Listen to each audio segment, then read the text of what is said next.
Finished moving out yet? We're just about to leave. Good, you're quick. We'll move our stuff in right away, too. My brother-in-law Michael and his family seemed to have it all planned. The moment we left our family home, they moved their stuff in, settling in as if they owned the place. Did we do the right thing letting them in? When I vent my concerns to my husband, he simply laughs. Don't worry, let them have their fun. It's them who will come crying to us later. Sure enough, a few months later, Michael called us in a panic. I couldn't help but laugh at their grand misconception.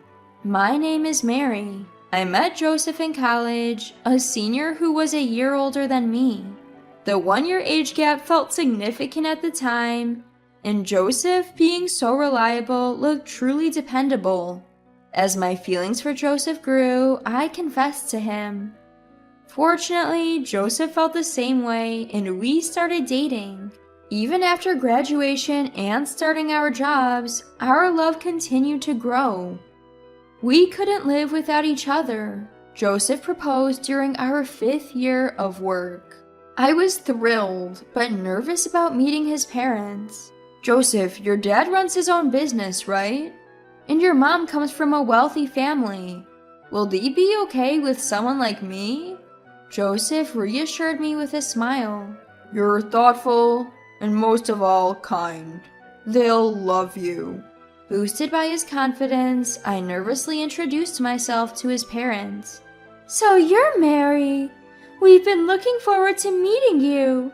You're as cute and competent as Joseph said. Has Joseph been any trouble to you? No, not at all. Joseph has been so kind to me. Just as Joseph predicted, both his dad Daniel and mom Linda welcomed me warmly. You feel like you've been our daughter forever, they said. If we ever had a daughter, she would have been just like you. They added. I sincerely shared with my in-laws. I also think of Daniel and Linda as my own parents. After our wedding and honeymoon, Joseph and I were in a rush to find a new place as our current condo lease was expiring. That's when my father-in-law made us an offer. Actually, I'll be traveling overseas for a few months starting next month. It's a pretty laid-back job, so I was planning on taking my wife along for some sightseeing. Why don't you live in our house while we're away and take your time finding a new place? Really? That would be amazing. For us, struggling to find a good property, it was an offer we couldn't refuse. If you don't find a place you like, you can continue living here. I didn't miss the words of my mother-in-law, spoken with a hint of reserve. I'd be so happy if we could. Is that really okay? Are you sure you're all right with that, Mary? Living with your mother-in-law and all? I think of you, Linda, as a real mother, not just my mother-in-law. Joseph's family home is quite a mansion with multiple rooms. Although not built for 2 families, it's more than spacious, with guest restrooms and 2 bathrooms. There's only 1 kitchen, but it was easier for me to alternate cooking for 4 people with my mother-in-law than preparing meals just for the 2 of us. We had a good relationship with my in-laws, so there were only benefits to living with them. We gratefully accepted their offer and started our new life in Joseph's family home. After we moved, they hosted a housewarming party and invited all the relatives. You're the guest of honor, just sit and enjoy, my mother-in-law told me. But I found it equally enjoyable to hear stories from relatives I usually don't get to see. You really found a considerate woman, Joseph, the relatives would say. Each time my mother-in-law and I exchanged smiles. Then I realized something was off. Joseph's older brother wasn't there. Joseph is the 2nd son, and he has an older brother named Michael, 2 years his senior. While most of the relatives showed up, Michael and his wife were noticeably absent. Daniel, where are Michael and his wife today? I asked my father-in-law. He looked a little downcast as he replied, They're fine. Don't worry about them. When I looked puzzled, my mother-in-law elaborated. Michael used to always come to these things. but ever since he married Jessica, he's been distant. I had heard from Joseph that his mom always favored the eldest son, and she seemed to greatly dislike Jessica for changing her beloved son. In the end, Michael and his wife never showed up that day. Joseph and I sent a moving in greeting letter to their home afterward. A few days later, I received a phone call from Michael. Is Joseph there? His voice was curt. Ah, Michael, Joseph is at work today. Can I take a message? You're Joseph's wife, right? Mary? Yes, it's been a while. Why are you two living in the family home? Huh? This is a moving notice. The new address is my parents' house, isn't it? Yeah, well, Daniel and the others recommended it, so we've been graciously living here. When I heard about your housewarming, I thought how audacious you were to use my parents' house. But I never thought you'd actually be living there. You've got some nerve. It was clear Michael didn't like that we were living at his parents' home. Phone calls aren't cutting it. I'm coming over this weekend to talk. Daniel will be away scouting for an overseas trip next weekend. I don't care about Dad. I need to talk with you and Joseph. Well, Joseph might be busy with work too. Seriously? Then you'll do. And so Michael came to our home the next weekend. Mother-in-law seemed delighted to see her son after such a long time. Mom, you're here too? Of course! I've been looking forward to seeing you, Michael. I'll be heading to Dad's next week, so I'm glad we could meet. Oh yeah, I heard Dad got a job overseas. Michael said this with disinterest and glared at me. Since your eldest son is here, how about making some coffee? Oh, sorry. As I hurried to make the coffee, Michael sneered. Just coffee, no snacks. You really don't get it. Usually you serve sweets too. Sorry. As I rushed to get some snacks, Michael stopped me. You're not planning on using store-bought snacks, are you? Get some cake from that place downtown. Remember that for next time. Mother-in-law seems pleased with her eldest son's visit and didn't offer any help. Mary, could you go get some? Michael has always loved their cakes. It seems mother-in-law wasn't on my side here either. All right. As I prepared to go shopping, Michael had another demand. For dinner, make me a hamburger steak. Use demi-glaze sauce. And don't you dare buy store-made sauce. You're staying for dinner too? You got a problem with that? It's your duty as my brother's wife to entertain me. I went shopping and immediately started preparing dinner. Even though he said he wanted to talk, I had no time for conversation as I got wrapped up in Michael's whims. When dinner was finally ready and I thought we could talk, Michael dropped a bombshell. Why are there 3 plates? Because Linda will be eating too, right? If Mom's here, it's obvious she's eating. The only one who's in the way is you. In the way? Yeah, I want to have a quiet dinner with Mom. There's no seat for you. You can't be serious. After making me prepare the meal, Michael kicked me out of the house. I ended up eating alone outside, then came back when I thought the coast was clear. Shouldn't we talk now? I finally broached the subject with Michael, who nonchalantly replied, That talk is unnecessary now. What do you mean? Jessica and I have decided to live in this house. You and Joseph will have to leave. What? We've already moved in. Don't you think it's better for me, the eldest son, to stay in this house, Mom? My mother-in-law looked regretful as she spoke to me. Mary, I apologize, but Michael finally seems to be stepping up as the eldest son. It would give me peace of mind if he stayed here.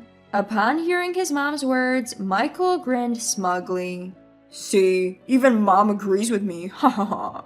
So get your stuff packed and move out. Michael said this and left in a good mood. Caught off guard, I was alone in the bathroom when Joseph finally came home from work. What's wrong, Mary? I relayed what Michael had told me. Michael said that? I can't believe he'd treat you so poorly. Joseph was furious and reported the situation to his father overseas. After talking to his father, Joseph said to me, I'm sorry you had to go through this. Let's move out and live on our own. Encouraged by Joseph, I started packing our belongings. Just when we were about to leave, Michael called. Are you done moving? We're about to leave. Good, you're quick. We'll be bringing our stuff over soon. As soon as we left, Michael and his family moved their belongings into the house, acting as if it were their own. Did we make the right choice? Seeing Michael and Jessica do as they please, I couldn't help but complain to Joseph. Don't worry about it. Let them do what they want. They'll be the ones regretting it later. And just like Joseph said, a few months later, Michael called us in a panic. Hey, Dad and Mom just contacted me. They said they're coming home from the airport. What's going on? Isn't it obvious? Their assignment overseas is over, so they're coming back. I thought they'd be staying there for a while. I didn't hear anything about them coming back. I thought this house was handed down to us. Originally, we planned to live together once they returned. You knew that when you pushed us out to live here, didn't you? Jessica would never agree to live with them. But their belongings are still in the house, right? Where did you think they'd live once they got back? Michael got defensive. I thought they left the stuff they didn't need here. You sold it? You sold their belongings? Yeah, Jessica said we should make money off it if it's not needed. My in-laws had left behind valuable items like jewelry and watches. If they sold those, it would sum up to a lot of money. So, where's the money now? It's gone. We spent it like a bonus.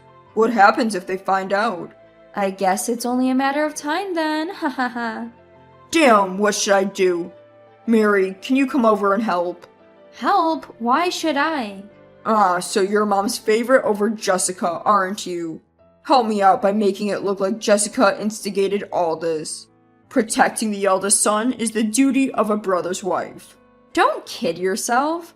No way I'd ever lift a finger for a disrespectful couple like you. Please, I apologize for everything up until now. An apology won't change anything. You should atone for your own mistakes. That's the role of the eldest son, isn't it? Haha. Ignoring Michael's pleading voice on the other end of the line, I hung up the phone. Then I talked to Joseph. Joseph chuckled. Yeah, because there's no way Jessica, who never got along with Dad and Mom, would agree to move back in. Dad even said to live wherever we want until they give up and move out. He's covering all the moving and rental costs. I see. So, Joseph, who had been quite angry with Michael's presumptuousness, so easily decided to move out because he knew this. I figured if I told you, Mary, you'd probably tip them off. Sorry for keeping quiet. No worries. I feel much better now. Michael and Jessica were stuck waiting for my parents-in-law because they had nowhere else to go, with no savings and a canceled lease. When my parents-in-law returned home from the airport, they were furious to find their belongings sold off. I never thought you'd be this irresponsible. You're not worth retraining. Get out now. Wait, I didn't think you were coming back. I thought Jessica and I could live here. Isn't Mom on my side? Even mother-in-law couldn't cover for him. Michael never intended to live with us. I was a fool to hope he'd change. My parents-in-law handed Michael and Jessica the bills for the jewelry and watches they had sold and kicked them out. We can't pay this. We have nowhere to live. That's right. I'm not even working. Father-in-law shouted at the naive couple. Unbelievable. You spend money you can't repay in a matter of months. Being jobless is no excuse. Work and pay it back. The stern voice of father-in-law finally got through to them. Jessica began juggling multiple part-time jobs, using all her earnings for repayment. They couldn't cover father-in-law's monthly payment plan, so even Michael's salary had to fill in the gap. The two are now living frugally in a cheaper, smaller apartment than before. Later, mother-in-law and father-in-law came to the condo where Joseph and I live. Mary, I'm truly sorry. I got carried away thinking Michael could live with us. It's okay. It's in the past. No, it's not okay. And I'd like to ask you again. Mary, would you consider living with us? Mother-in-law seemed genuinely remorseful. We've always known that mother-in-law isn't a bad person. Joseph and I looked at each other and nodded. Our minds were made up. Of course, if it's okay with Daniel and Linda, we'd love to move back into that house. We all agreed to live together again as a family of 4. I feel like this incident has strengthened the bond between my in-laws and me even more.